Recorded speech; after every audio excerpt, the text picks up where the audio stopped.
शेतकरी बांधवांनो नमस्कार, मी वैशाली। राज्यात पावसाने बऱ्यापैकी उघडीप दिली असून अनेक ठिकाणी सूर्यदर्शन होत आहे। पण ही उघडीप किती काळ टिकणार, आज रात्री आणि उद्या पावसाची स्थिती कशी राहील याचीच सविस्तर आणि अचूक माहिती घेऊन मी आले आहे। आज 11 जुलै सायंकाळचे 6 वाजले आहेत। चला पाहूया आजचा सविस्तर हवामान अंदाज।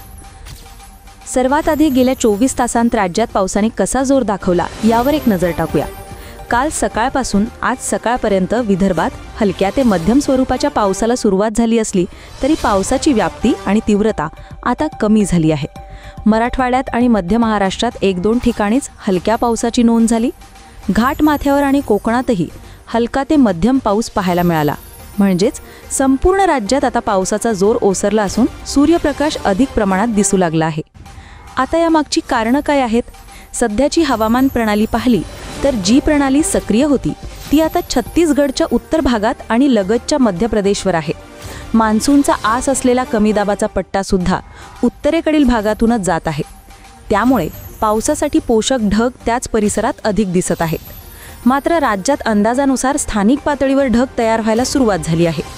गडगडाट करणारे पावसाचे ढग राज्यात पुन्हा दिसू लागले आहेत। यात प्रामुख्याने धुळे, जळगाव, नाशिकचा पूर्व भाग, छत्रपती संभाजीनगर, बीड, अहमदनगरचा पूर्व भाग, सोलापूर आणि धाराशिवच्या आसपास हे ढग अधिक सक्रिय आहेत। तर नाशिक पश्चिम, अहमदनगर पश्चिम आणि पुणे पश्चिम भागात हलका ते मध्यम पाऊस देणारे ढग आहेत। मुंबई आणि ठाण्याच्या आसपास ढगाळ हवामान असले तरी ठाण्याच्या काही ठिकाणी आणि रायगडकडे हलक्या मध्यम पावसाचे ढग दिसत आहेत। राज्याच्या इतर भागात विशेष पावसाचे ढग नाहीत आणि हे सर्व ढग पूर्वेकडे सरकत आहेत। आता पाहूया आज रात्री पावसाचा अंदाज काय सांगतो। जिल्हानिहाय विचार केल्यास छत्रपती संभाजीनगर, जालना, बीड, लातूर, धाराशिव या भागांमध्ये तसेच धुळे, जळगाव, नाशिक, अहमदनगर, पुणे आणि सोलापूरच्या काही भागांमध्ये पावसाच्या सरी पाहायला मिळतील। मुंबई, ठाणे, पालघर, रायगड, रत्नागिरी, सिंधुदुर्ग आणि घाट माथ्यावरही थोड्याफार प्रमाणात पावसाच्या सरी आज रात्री हजेरी लावतील। तालुका पातळीवर बोलायचं झाल्यास धुळे शहराच्या आसपास तसेच पूर्वेकडे चाळीसगाव, पारोळा या ठिकाणी पावसाच्या सरी राहतील। माळेगाव आणि नांदगावच्या अतिपूर्व भागांमध्ये पाऊस राहील। छत्रपती संभाजीनगरच्या आसपासच्या भागांमध्ये तसेच शेवगाव, गेवराई, पाथर्डीच्या आसपास पावसाची शक्यता आज रात्रीसाठी आहे। माढ्याच्या पश्चिम भागात थोडाफार गडगडाट होऊ शकतो, तर अक्कलकोटच्या दक्षिण भागात पावसाच्या सरी पाहायला मिळतील। आता उद्याच्या अंदाजाकडे वळूया।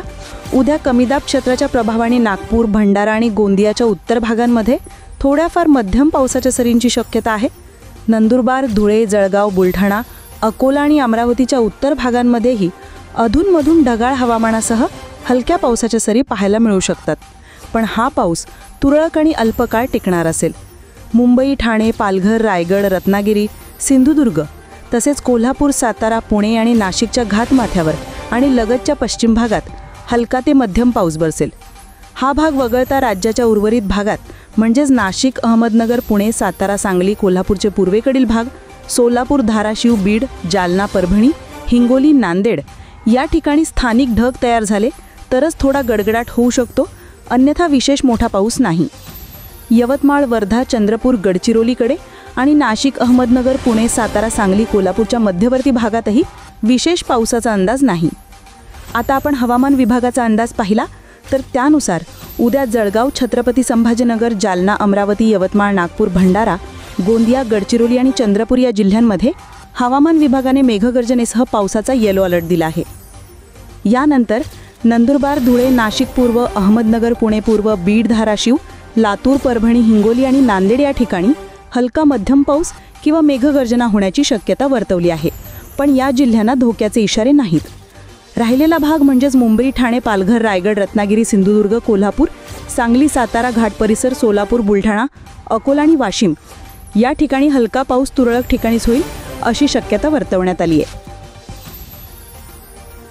तर हा होता राज्यातील पावसाचा सविस्तर अंदाज। हवामानातील प्रत्येक लहान मोठा बदल आणि त्याचे तुमच्या भागावर होणारे परिणाम आम्ही तुमच्यापर्यंत अत्यंत जलद गतीने पोहोचवत राहू आणि अशाच महत्त्वाच्या बातम्या व अपडेट्स तुमच्या मोबाईलवर मिळवण्याकरिता स्क्रीनवर दिलेल्या व्हॉट्सॲपवरती क्लिक करून आत्ताच आमच्या ग्रुपवरती सामील व्हा। मी वैशाली आणि आमची संपूर्ण टीम तुमच्यासाठी अशाच बातम्या घेऊन येत राहू। धन्यवाद।